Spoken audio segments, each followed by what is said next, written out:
back to We Are Already Free, a podcast helping free people and down-to-earth seekers to live their truth and be the change.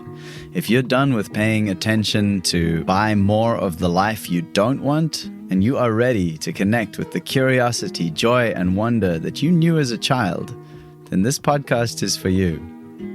I'm Nathan Maingard. It's a privilege and an honor to serve you in your path of unfolding and blossoming into the fullness of yourself. And I tell you, I really relate to that path of thinking that the child I was the one who was wrong. That feeling of being like, well, I guess my curiosity, my joy, my love, my desire for connection and authenticity and belonging, I guess those things aren't what this life is about. So let me try and fit myself into that mold of society.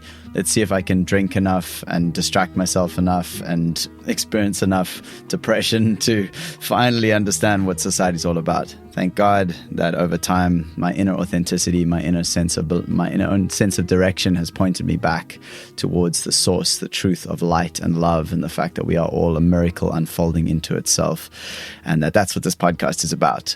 Today's episode is a gift of calm for anyone who's been feeling overwhelmed, stressed, or stuck. The energetic frequency of our guest, Fia, is medicine for gentle surrender to the beauty of this moment. If you are ready to soak in the frequency of surrender, faith, trust, and love, this episode is for you. Based in the countryside north of Stockholm, Fia is a spiritual singer-songwriter who, with her intentional lyrics and catchy melodies, has a unique way of weaving music that empowers the listener to drop deeper into themselves and find their own medicine. Since the release of her debut album, Made of Stars, in 2016, Fia has been touring worldwide and continues to touch hearts wherever she goes. Building a solid platform through social media and word of mouth, Fia took her place as one of the leading voices on the spiritual music scene with Legacy of Light in 2017 and Waterfall of Wisdom in 2019. Both of them, like the debut, were recorded and released through crowdfunding. Since then, several EPs, singles, and various collaborations have taken place, and in the autumn or winter of 2022, she enters the studio to record and create her fourth album. When my sweetheart Carly introduced me to Fia's song Shedding Skins a few years ago, it instantly became a soundtrack to my own dark night of the soul. It encouraged me to keep going, to befriend the most shadowy, dark parts of myself, and to keep showing up for this present moment. I still listen to it regularly, and I'm so grateful for that song. Some of the things that Fia and I get into in this episode include why making friends with your demons can help you live a better life, why turning inward is the greatest gift for ourselves and all our relations, how spending time in nature is such a good recalibration. Fia shares a simple way to connect with belonging, purpose, and faith beyond religion. She also shares how her dark night of the soul turned her spark into a fire. Near the end, you'll hear why you should be yourself, stay curious, not take things too seriously, and trust your inner knowing. Thank you, Fia, for being here. What a blessing. Before we get into that, I'd just like to invite you to read the show notes. There's lots of really good stuff there, from things we discuss to links where you can connect further with me and with this podcast and support the podcast. It's currently sponsorless, and I don't know if I want to go in that direction. I would kind of almost prefer if you funded it. If you love this podcast and you want to keep hearing it, we could just make it viable together. I think that's rad. So you can go to alreadyfree.me/017. You'll see there's the invitation to join the community, which is one of the best ways to interact more with me, get some weekly breathwork sessions, and we're going to be launching an accountability group and a book club at some point. But for now, it's pretty straightforward, pretty simple. But it is just a really good way to support this podcast so that I can keep doing it and keep doing it without having to get any sponsors involved. So check it out and let's do this thing. And again, thank you so much to all of you who are listening. It's kind of a wild and beautiful experience to be putting this out there. I'll occasionally get a screenshot or a message on Instagram or WhatsApp and someone's just like, dude, this episode's talking to me. And I'm like, what a good feeling. I love it so much that I have the opportunity to share something that feels so aligned with our times right now, when as the external world gets more and more intense in some ways, which we'll actually talk about I think towards the end of this episode, but that feeling of like how intense things are out there, how we still have a choice. And this podcast, by listening to this, you are making a choice about where you pay attention, what you put your energy into, what kind of a life you want to live, and who are the people you want to learn from and interact with and engage with. So thank you for choosing me and for choosing this podcast. And yeah, we're going to get into it in just a second. So for now, whatever you're doing, if you can, just taking 3 gentle breaths. So slowly in your own time, through the nose, in, and sigh it out. Another breath. Letting it go. One more breath. Release. And please enjoy this ad-free, lovingly created, deeply calming and relaxing episode with the beautiful, the dear, the beloved Fia. The question that kind of connected me with you in the first place is your song Shedding Skins. I know that was quite a few years ago for you now, and that song has been such a huge part of my life for the last few years. My fiance introduced me to it, and I feel like in that song you just so well capture the medicine of showing up for life, like what it really takes to actually just fully like come into life. And that's been very helpful for me. And so as we start, I'd love to hear, even though that song might be a while ago for you in terms of when it came through, but like what brought that song through for you, and how are you embodying that song in your own life? Yeah. First of all, thank you. I'm happy that that song has felt supportive to you. So Shedding Skins was written when I was taking my first aware steps on my personal journey. And I noticed that a lot of things in my life were shifting as I was opening up my mind and heart, as it usually does, because having been around the spiritual community for quite some time now, there are certain themes that I notice. And this was one of them, a deep transformation that is kind of like the catalyst to set people off really into their soul exploration, if I may call it that. And how one thing usually leads to another, and that it takes courage to start that process, because often so much of who we thought we were dissolve as we go into that space. And that can be absolutely terrifying and exhilarating at the same time, as I'm sure you might recognize.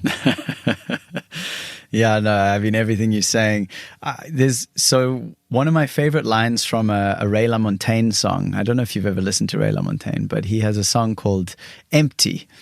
And in it, there's the third verse, I think, where he talks about, he's talking to his demons, basically. And he says, I lay bare my chest and say, do your best to destroy me, because I've been to hell and back so many times. I must admit, you kind of bore me.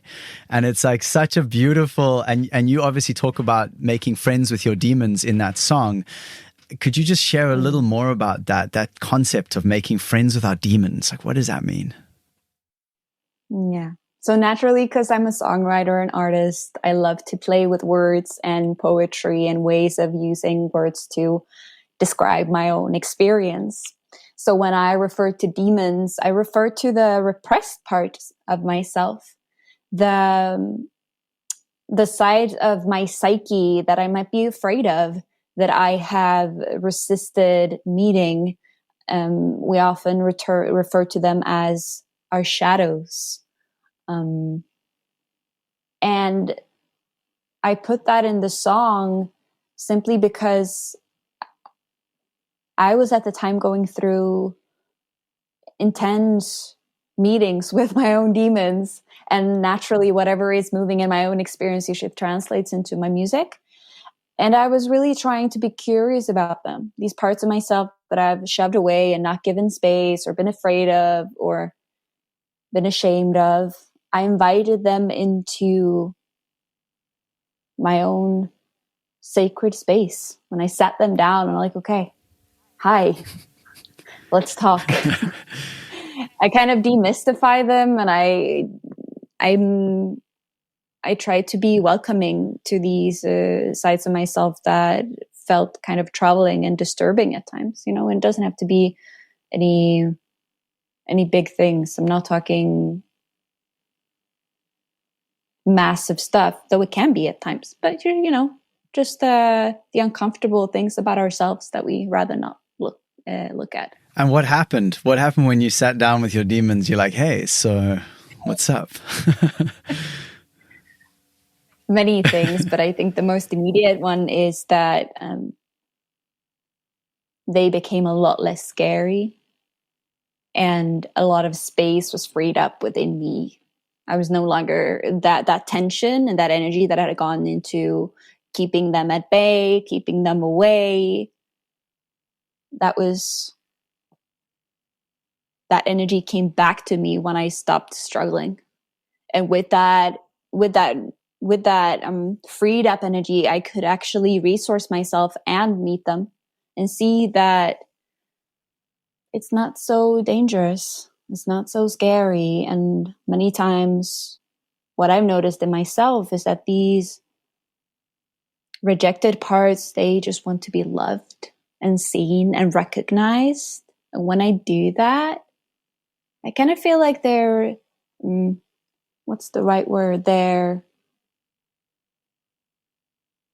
negative influence instead can become something positive and constructive, because my perspective of them shifts. Conversing with our demons. I love that. There's a line. So I don't think I told you this before we got on this call, but I've been a songwriter since I was maybe 14, 15 years old, and was professionally playing music for some years. And I'm shifting into a different space right now, but the songs and the stories are still very much a part of it. And there's a line actually. So one of my songs inspired by, I always, when I heard that Ray LaMontagne song, I always wanted to have demons in a song. I was like, I totally get it. I got to have that in a song someday. And so I wrote a song called In the Shadows, and obviously talking about the shadow, like what is in the shadow. And I was at that time having this realization like, oh, I've been running away from the stuff that's inside of me. So I would run to a new country or a new home or a new girlfriend or whatever the new job, whatever the thing was. And then within a few months, the same shit would start to happen. Different context, same stuff. And I was like, what is the common denominator here? What is the thing it's me? I'm the one. So, and there's a line in that song that is talking this, the second verse is still one of my favorite verses. And it says, see me trapped within this construct, beating at the locked up door, and gripped tight deep within my fist is the key to all I've missed, that the pain is just the teacher and the cage is just a myth. And so listening to your song, I really get that same sense of like remembrance that to turn inward is the greatest gift any of us can give ourselves and all our relations. Yeah, I absolutely agree. When we dare to be curious and go on that self-exploration inside, so much happens. And we realize that many times the cages that we perceive, we put ourselves in them, or they're not actually cages at all, but it's simply a construct of our mind. And when we start to shift the way we think, the world around us starts to take a new form. I really believe in the power of freeing ourselves. And do you have any particular things that are your personal practices or attitudes or quotes or any of the stuff that kind of helps you to keep turning inward or finding that courage to meet those different parts of yourself? The songwriting is absolutely part of that. It's been from I was little, it has been my own self-therapy to write music. And I do that every morning as a way of showing my devotion and commitment to my work, which goes hand in hand with what I feel is my calling here on earth, which is to provide music that is transformative, healing, and supportive to people. And I really enjoy the idea of becoming as brilliant as I possibly could be and excel in my own crafts. And that for me takes daily practice. And also I live in the countryside, so I move around outdoors a lot. And that is a natural calibration and refocus. Being in touch with the natural world. Yeah, thank you for that. I like that idea of shining as brightly as possible as the best way to serve life. Yeah, that feels good. Yeah. Did you always kind of, because as you say, you seem very clear when I hear you, clear on what you feel like you're here for and what your service is in this lifetime. And was there a period, did you always have that clarity because you were writing music from very young, or like how did you move into that space, or have you always been in that space of kind of, yes, I know what I'm up to? I knew early on that I wanted to work in music, and I started writing songs when I was about 10, and then went to, in Sweden, we're lucky to have a very a well cared for cultural system when it comes to kids and youths. So there are cultural schools where we're introduced and invited to start playing instruments at around that time, 10, 11. And I began my journey with the songwriting, but also parallel with studies of the oboe. So a classical route was the first one that was presented to me. And I thought that I was gonna be a soloist, playing orchestras and such. And then side by side, the songwriting always developed beside that. And eventually I realized, okay, the classical world is a bit too narrow-minded, if I may say so. And quite, there's a certain way to do things. And there's a point to that, but it became boring and kind of subdued my own creative life force. So I chose to shift my focus and where I wanted to go with the music. So to come back to your question, I've always been encouraged to be myself by my family and my friends, and they saw early on that music was a big part of that. So I feel like being able to express myself creatively and playing and singing has really been a way for me to stay in touch with my own spark and magic that we all are born with. But we get different opportunities to cultivate and nurture that. And I'm fortunate enough to have had really great support from the beginning, and people who saw me and saw this thing, the music that I found very interesting and exciting. And they said, yes, follow that. And that has been my red thread all throughout. And then, of course, going through school and being a teenager, all those things, it's intense. It's a lot. But I feel like I was able to move through that with, I still felt that spark. And then in my 20s, I had a series of events that kind of like really turned that spark into a fire. And I was off on my spiritual journey in a more intense way.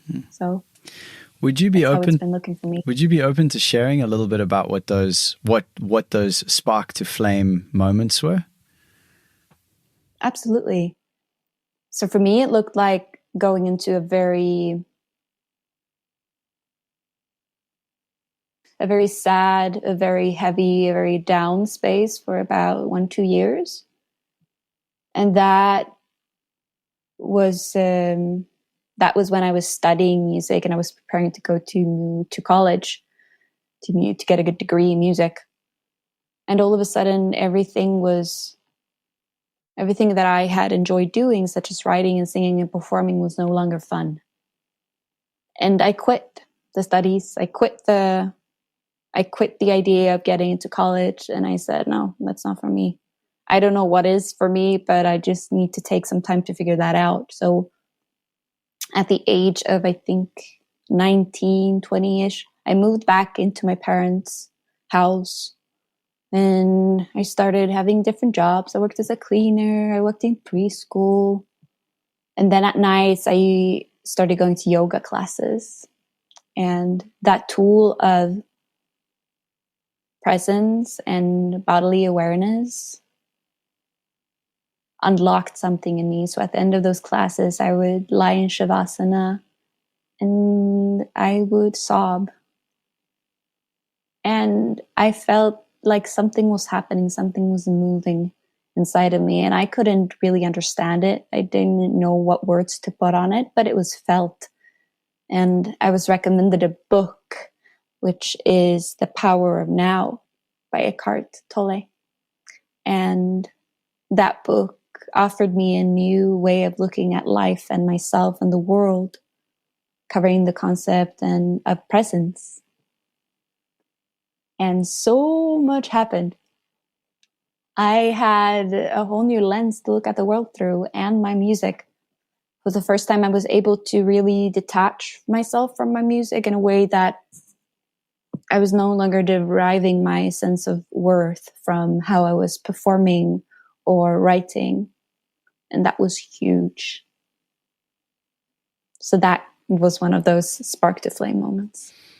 Yeah, it's amazing how sort of similar the dark night of the soul is. Like the details are always different, but that hero's journey in a way, I don't know if you feel like aligned with that, but I really deeply appreciate the hero's journey and how each of us in our own way, or at least so many of the people I speak with, especially those who are awake to their own, to life, to the present, to like wanting to live in life in a very sincere way.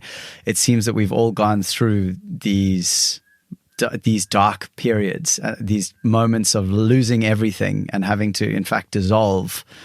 And then that through that, there was the new blossoming of something that we couldn't have even seen before. So thank you for sharing that. Mm-hmm.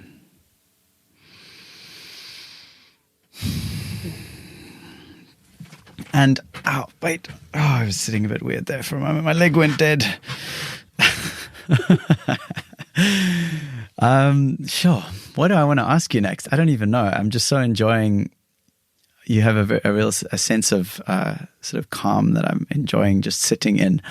And what is your perspective on, like, in terms of live performance? Because for myself, when I was playing professionally, I tended to kind of struggle, like playing in, I don't know, a lot of the general music venues that were available or on offer, especially when I was living in London or places like that. And it's, where does your music come alive and where do you share it so that it can come alive?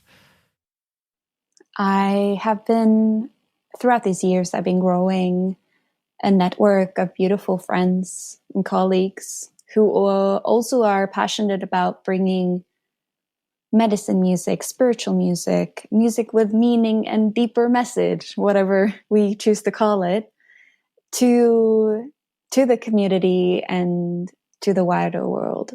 So I've been blessed to have the support in bringing my music into spaces where it is best received, such as often it's alcohol and substance-free spaces, which just by taking away any kind of intoxication, people are naturally more present.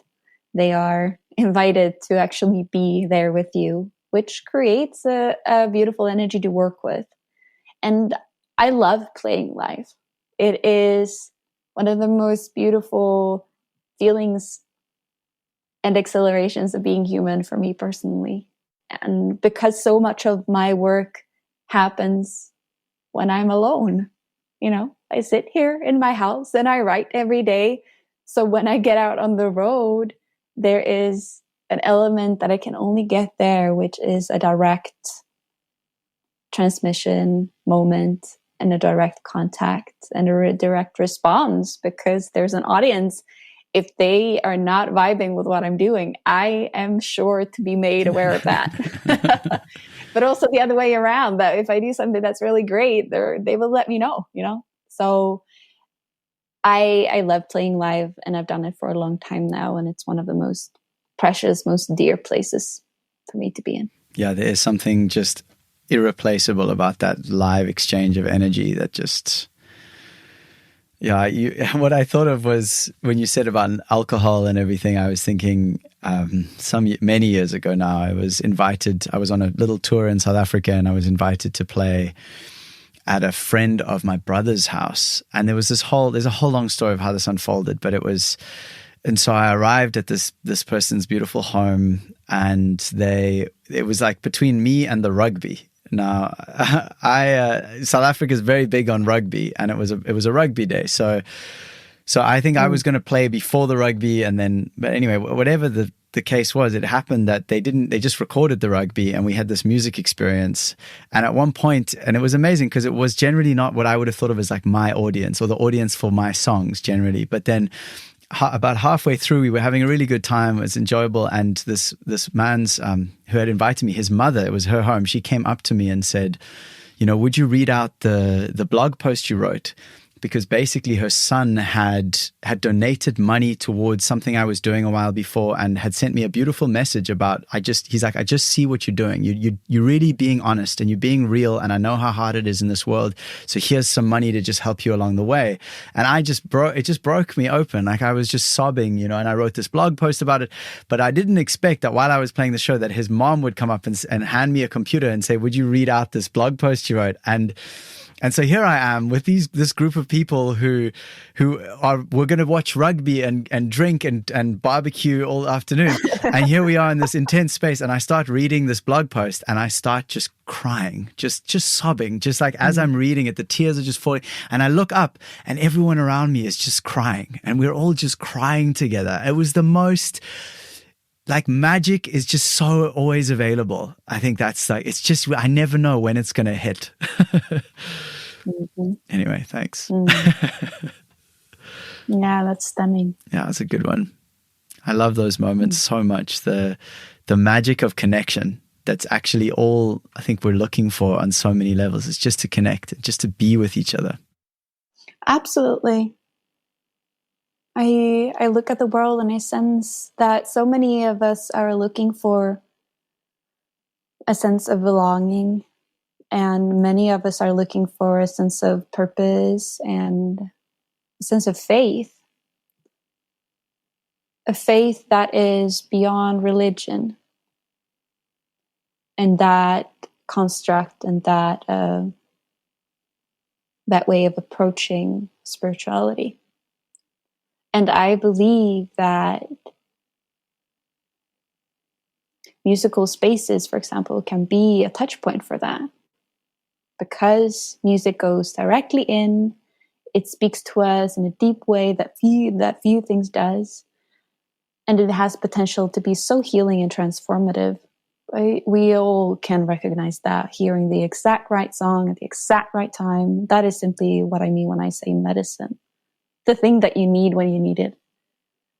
And so what I want to say with that is that it's important for, if anybody listens to this who makes this kind of music or provides these kinds of spaces, know that it's valid and that is really needed right now. It's places outside of organized religion where people can gather and connect with the divine in a way that feels right to them. So a musical space can be like a very free and open arena for that, because everybody has their own experience of what is happening, rather than this, I'm going to read to you from a book that tells you what your experience is to be. And I enjoy that. I enjoy being part of that movement. Yeah, thank you for that. What do you, right now, just talking about the world and what we're all looking for and what we all need, things are obviously, I mean, not obviously, but to me, things seem quite intense right now in three-dimensional time, linear reality. How do you feel about what you're witnessing in the world at this time? And then how are you meeting that in your own life? I feel and see that people are becoming more aware of the fact that they are important. I believe that one of the big things that we've been told as a collective in society is that that there's no meaning to being here, that the sense of hopelessness that is often broadcasted. So I feel what I see is that people are realizing that I do have a value, and it's not from an ego pumping up perspective, like, oh, I'm so freaking important. But it's like, it's from a just realization that, yes, I'm important, and so are you.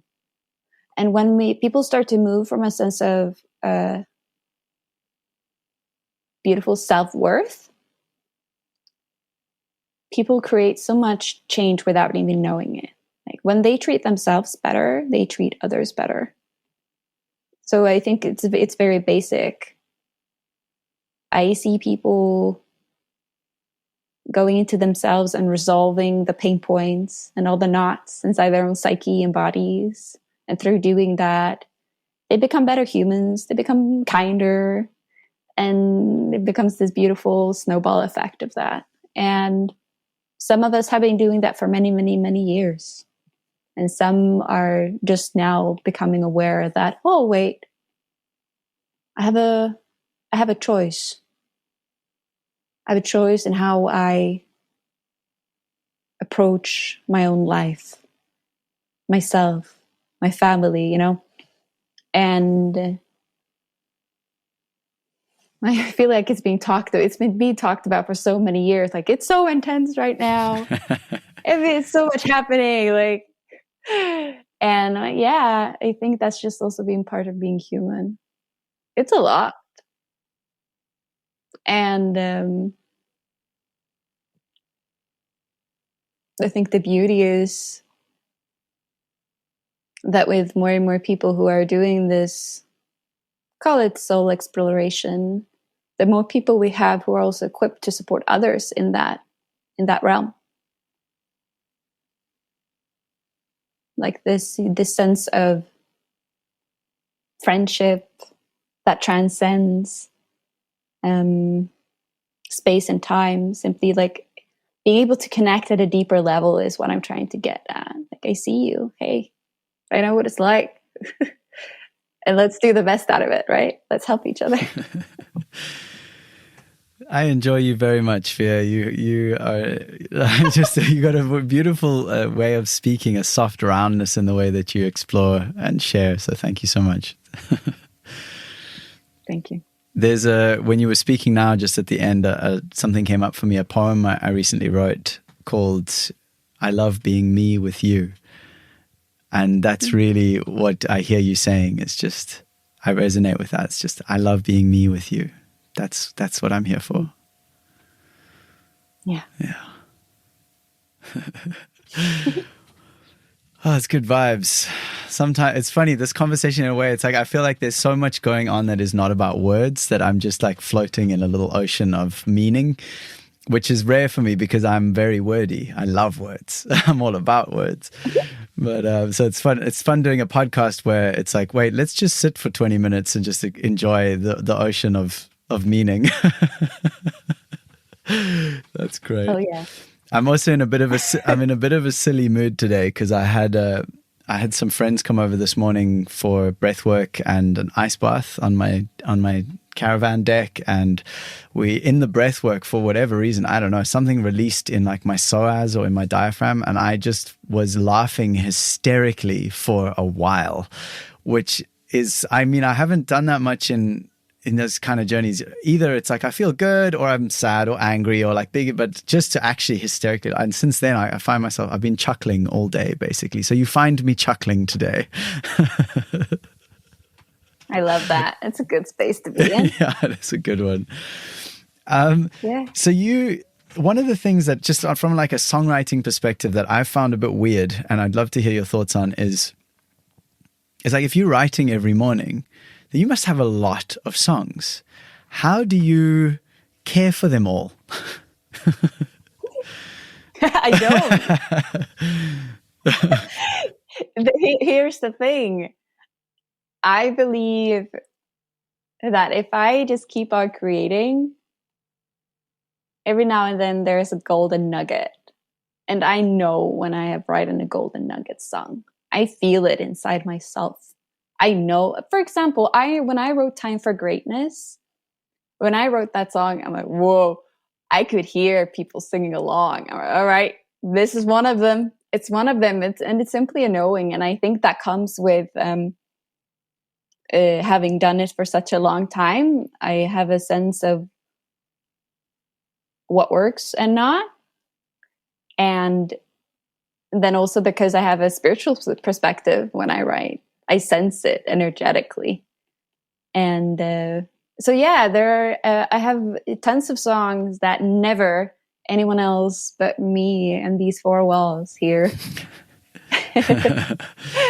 I like that. Yeah. That's good. I feel like I'm working towards letting go of, I get so hooked on each thing I create. I'm like, this thing has to be a thing. And then sometimes it isn't. And I get sad about that. But I like that attitude of just understanding that some things are meant to just be expressed and let go of, and some things are meant to be expressed and shared and have a wider impact. I appreciate that.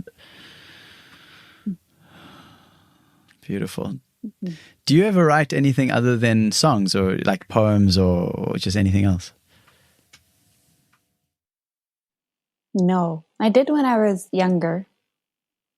Yeah. No, everything turns into songs here. Yeah. It's funny you say that. I just started writing spoken word poetry just about 2 years ago. It's been a shift for me. I was finding myself very stuck in writing music. I just felt like I was lost. I just wasn't fun anymore. Kind of what you like, similar to what you were talking about. And when I started writing spoken word poems, it's like I could go much longer, and I don't have to worry as much about the rhythm and the structure. So there's a sense of freedom that I've experienced. But what I just was thinking recently is that so many of them, like, I love being me with you, we are already free, you are the medicine, all these things. I was like, those are all such good choruses. Like, those lines are all such good. They would make really good songs. So who knows, maybe that'll happen. I love everything that comes into my field that fuels me in any way. And I welcome that because it's all creative energy. Well, Fia, I just love to ask you this question, which is, when you hear we are already free, what does that mean for you? The realization that it's a shift in awareness that we can make in any moment. Yeah, I feel that. If there was something that you could kind of, like a piece of advice that you would offer either to your younger self or to someone else who is maybe just beginning their journey of connection inward, or of maybe having a conversation with their demons or anything like that, is there anything you might want to say to that person? Be yourself. Really try and be yourself. And that can be scary and hard at the beginning, but like at the essence, you know who you are. So be that.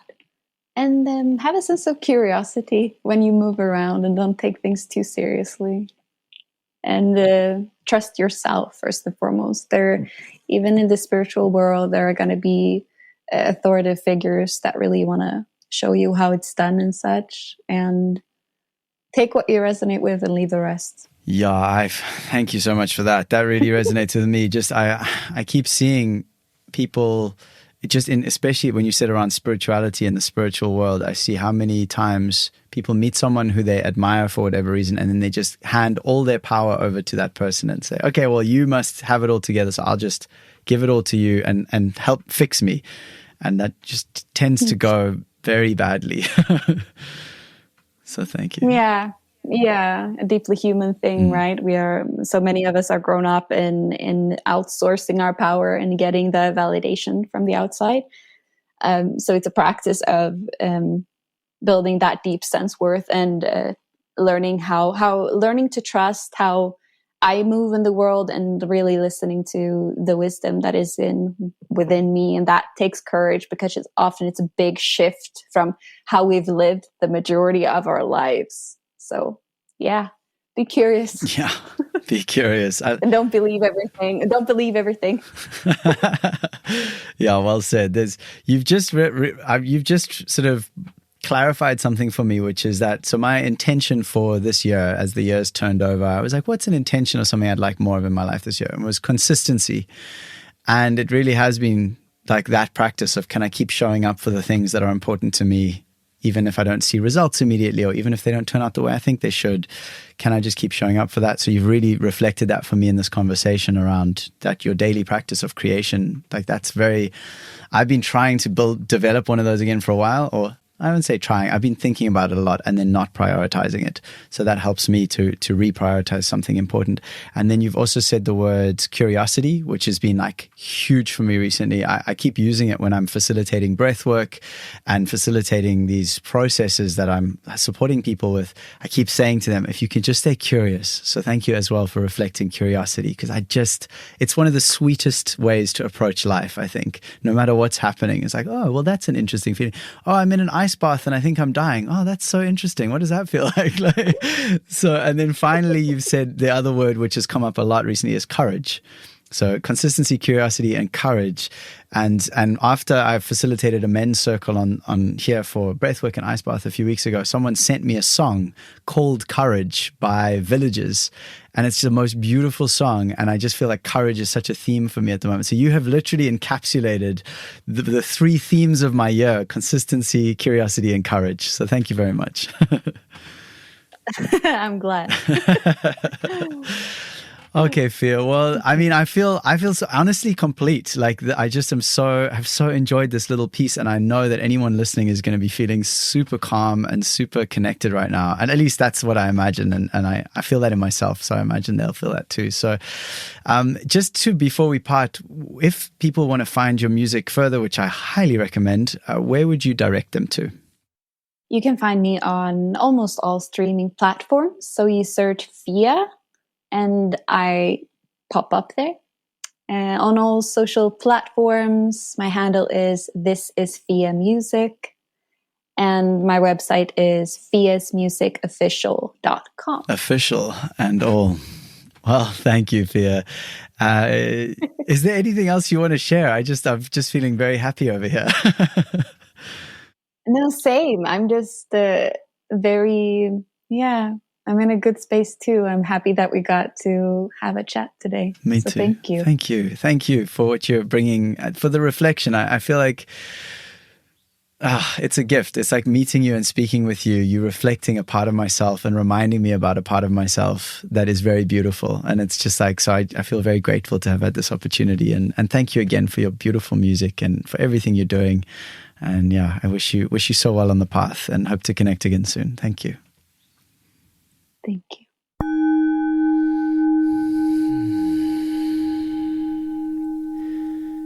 So often I realize that I feel as though I need to do something to make it all work. And this episode was such a teacher for me in just letting go. Just take another breath, slow it down, feel into the moment. And then whatever action I need to take comes out of that.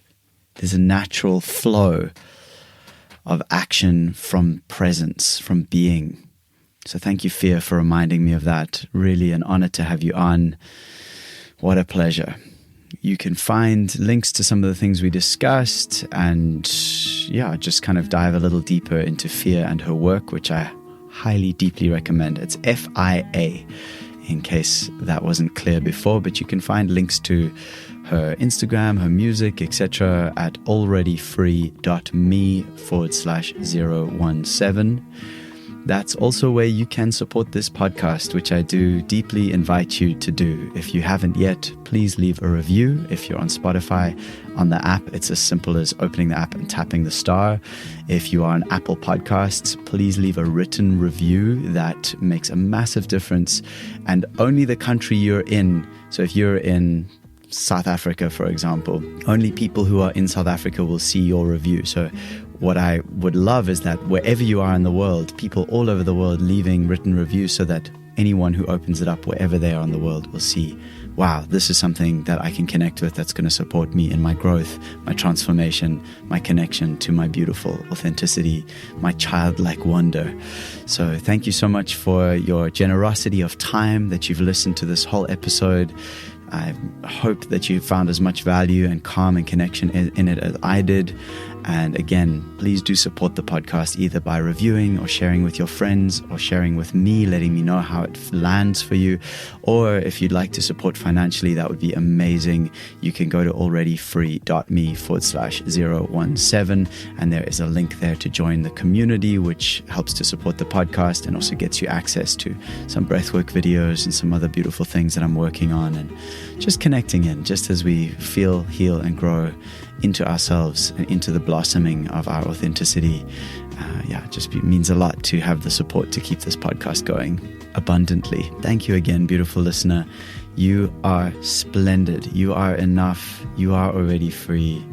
I love being me with you. I'm so grateful to be on this path. I'm going to get myself out into the sunshine, take a moment to celebrate this beautiful life out there in the world. I hope that you do the same. Thank you again. I'll see you next week.